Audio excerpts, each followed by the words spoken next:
अस्सलामुअलैकुम दोस्तों, क्रिकेट की ताज़ा तरीन अपडेट हासिल करने के लिए मेरे चैनल को सब्सक्राइब कर लें।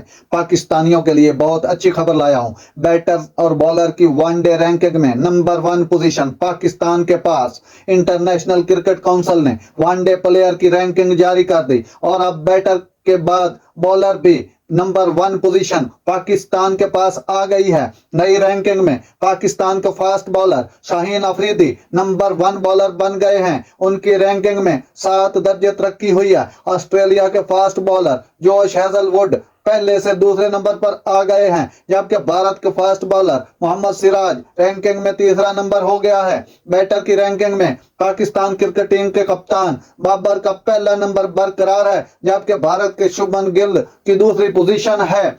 बाबर आजम के रैंकिंग पॉइंट्स 818 और शुभमन गिल के रैंकिंग पॉइंट्स 816 हैं। पाकिस्तान के इमामुल हक 11वें नंबर पर मौजूद हैं, जबकि फखर जमान की रैंकिंग में 2 दर्जे बेहतरी हुई है, जिसके बाद वो 14वें नंबर पर आ गए हैं। वनडे ऑलराउंडर की रैंकिंग में बांग्लादेश के शकीब अल हसन का पहला नंबर बरकरार है। नाजरीन, ऐसी जबरदस्त और अच्छी अच्छी खबरें सुनने के लिए मेरे चैनल को सब्सक्राइब कर लें। अल्लाह हाफिज।